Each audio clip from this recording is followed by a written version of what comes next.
മകം നക്ഷത്രത്തിൽ ജനിച്ചവർ ഈ വീഡിയോ സ്കിപ്പ് ചെയ്യരുത്. കാരണം 2026 വർഷം നിങ്ങളുടെ ജീവിതത്തിൽ വലിയ മാറ്റങ്ങൾ കൊണ്ടുവരാൻ പോകുന്ന വർഷമാണ്. പ്രത്യേകിച്ച് ഈ വർഷത്തിൻ്റെ രണ്ടാം പകുതിയിൽ ചിലർക്ക് അപ്രതീക്ഷിത ഭാഗ്യവും സാമ്പത്തിക മുന്നേറ്റവും ഉണ്ടാകാൻ സാധ്യതയുണ്ട്. ഈ വർഷം മകം നക്ഷത്രക്കാരുടെ ജീവിതത്തിൽ രാജയോഗം തുടങ്ങുന്ന വർഷമാകുമോ? ജോലി, പണം, കുടുംബം, ഈ 3 കാര്യങ്ങളിലും വലിയ മാറ്റങ്ങൾ ഉണ്ടാകാൻ സാധ്യത. വീഡിയോ മുഴുവനായും കാണാൻ ശ്രമിക്കുക. ഏവർക്കും മൗനവാണിയുടെ പുതിയൊരു വീഡിയോയിലേക്ക് സ്വാഗതം. ഇന്നത്തെ വീഡിയോയിൽ നമ്മൾ സംസാരിക്കുന്നത് മകം നക്ഷത്രക്കാരുടെ 2026 വർഷഫലമാണ്. ഈ നക്ഷത്രത്തിൽ ജനിച്ചവർക്ക് ഈ വർഷം ചില പരീക്ഷണങ്ങളും ചില വലിയ അവസരങ്ങളും ഒരുമിച്ച് കൊണ്ടുവരുന്ന വർഷമായിരിക്കും. പ്രത്യേകിച്ച് വർഷത്തിൻ്റെ രണ്ടാം പകുതിയിൽ ചിലർക്ക് ജീവിതത്തിൽ വലിയ മാറ്റങ്ങൾ സംഭവിക്കാൻ സാധ്യതയുണ്ട്. മകം നക്ഷത്രം രാജകീയമായ ഒരു നക്ഷത്രമാണ്. പിതൃ അനുഗ്രഹം ശക്തമായി ലഭിക്കുന്ന നക്ഷത്രം എന്നതാണ് ജ്യോതിഷത്തിൽ പറയുന്നത്. ഈ നക്ഷത്രക്കാർക്ക് ആത്മവിശ്വാസം, നേതൃത്വം, മറ്റുള്ളവരെ സഹായിക്കാനുള്ള മനസ്സ് എന്നിവ കൂടുതലായിരിക്കും. പക്ഷേ ചില സമയങ്ങളിൽ അവർക്ക് ജീവിതത്തിൽ അനാവശ്യ തടസ്സങ്ങൾ നേരിടേണ്ടി വരാറുണ്ട്.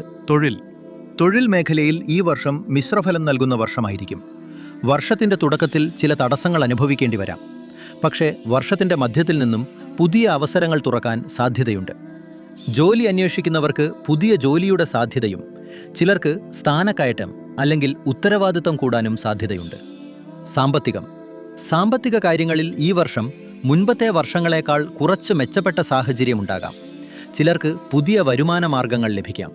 പഴയ കടങ്ങൾ കുറയ്ക്കാൻ ശ്രമിച്ചാൽ നല്ല ഫലം ലഭിക്കാനുള്ള സാധ്യതയുണ്ട്. വിവാഹം. ഈ വർഷം മകം നക്ഷത്രക്കാർക്ക് വിവാഹ കാര്യങ്ങളിൽ നല്ല മാറ്റങ്ങൾ ഉണ്ടാകാൻ സാധ്യതയുണ്ട്. വിവാഹം വൈകിയിരിക്കുന്നവർക്ക് നല്ല ആലോചനകൾ വരാനുള്ള സാധ്യത കൂടുതലാണ്. ഇതിനകം വിവാഹിതരായവർക്ക് കുടുംബജീവിതത്തിൽ കൂടുതൽ ഐക്യവും സന്തോഷവും അനുഭവപ്പെടാം. ആരോഗ്യം. ഈ വർഷം മകം നക്ഷത്രക്കാർക്ക് ആരോഗ്യകാര്യങ്ങളിൽ മിതമായ ശ്രദ്ധ ആവശ്യമായ ഒരു വർഷമായിരിക്കും. വർഷത്തിൻ്റെ ആദ്യ ഭാഗത്ത് ചെറിയ ക്ഷീണം, തലവേദന, ഉറക്കക്കുറവ് തുടങ്ങിയ പ്രശ്നങ്ങൾ ചിലർക്ക് അനുഭവപ്പെടാം. എന്നാൽ ജീവിതശൈലിയിൽ ചെറിയ മാറ്റങ്ങൾ വരുത്തിയാൽ ആരോഗ്യനില നല്ല രീതിയിൽ മെച്ചപ്പെടും. പരിഹാരം. മകം നക്ഷത്രക്കാർക്ക് ഈ വർഷം കൂടുതൽ ഭാഗ്യം ലഭിക്കാൻ ശിവക്ഷേത്രത്തിൽ ദീപം തെളിയിക്കുക, പിതൃപൂജകൾ നടത്തുക, ഓം നമഃശിവായ ജപം ദിവസവും ചൊല്ലുക. ഇത് ജീവിതത്തിലെ തടസ്സങ്ങൾ കുറയ്ക്കാൻ സഹായിക്കും. നിങ്ങൾ അല്ലെങ്കിൽ നിങ്ങളുടെ വീട്ടിൽ ആരെങ്കിലും മകം നക്ഷത്രത്തിൽ ജനിച്ചവരാണെങ്കിൽ കമൻറ്റ് ചെയ്യൂ. വീഡിയോ ഇഷ്ടമായെങ്കിൽ ലൈക്ക് ചെയ്യാനും ഷെയർ ചെയ്യാനും മറക്കല്ലേ. പൂരം നക്ഷത്രത്തിൻ്റെ ഫലവുമായി അടുത്ത വീഡിയോയിൽ കാണാം. അശ്വതി, ഭരണി, കാർത്തിക, രോഹിണി, മകയിരം, തിരുവാതിര, പുണർദം, പൂയം, ആയില്യം എന്നീ നക്ഷത്രങ്ങളുടെ ഫലം മുൻപുള്ള വീഡിയോകളിൽ ഉൾപ്പെടുത്തിയിട്ടുണ്ട്. ജ്യോതിഷപരമായ അറിവുകൾക്ക് ചാനൽ സബ്സ്ക്രൈബ് ചെയ്യൂ. നന്ദി, നമസ്കാരം.